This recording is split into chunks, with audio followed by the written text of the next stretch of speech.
huge injustice in the world, and you alluded to, you referenced law a couple of times. So, the question is, what's the role of law in what you're talking about?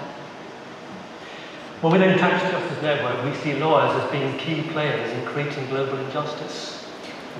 This is an industry where if you want to make the highest fees, you engage in supporting your clients' tax evasion, tax avoidance strategies. It's the lawyers who create not only the offshore trusts, the offshore companies and so on. This is spectacularly successful work. When I was working offshore, by the way, my charge-out rates were up there in the skies, way above what any other area of corporate law or accounting could possibly charge. Because essentially you're doing a deal with your client. We will set the structures up, you just don't tell us what you use them for. And that's the culture. But lawyers also go run much deeper than that. If you read Treasure Islands, for example, we went to Delaware, very, very major tax haven, embedded in the United States. It's by and large the law firms that create and shape the laws and the regulatory frameworks.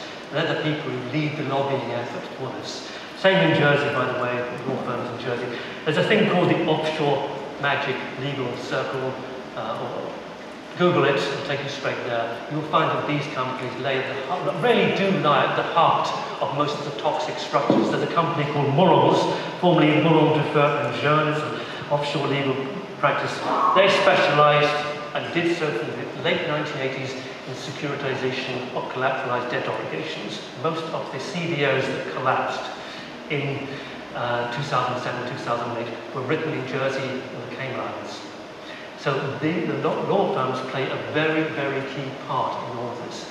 They also shape, Britain's legal system has some of the worst and some of the best rulings. Look at the Duke of Westminster ruling from 1936, which lies at the heart of British common law taxation policy, which, in a case fought against the Duke of Westminster, which went to the Lords, the ruling was that no man, we weren't taxed in those days, no man is under any obligation to organise his affairs in such a way as to pay the maximum amount of tax. Turn that on its head and you've got a legal ruling which legitimises an entire global industry of tax avoidance. And by the way, let me just say the word tax avoidance, normally whenever I speak in any kind of any audience at all, there's some cocky little lawyer who says, well, tax avoidance is legal, and therefore it's okay. No, tax avoidance is a clear-cut attack on democracy and on the rules and regulations of society. Tax avoidance, by definition, implies and involves taking measures, especially to avoid tax which would otherwise be paid. Don't be taken in by the legal obfuscation around the returns. There are plenty, and I'm told all the time, well, John, you're a tax avoider. This has happened with a funny BBC programme recently. You've got a cash ISA.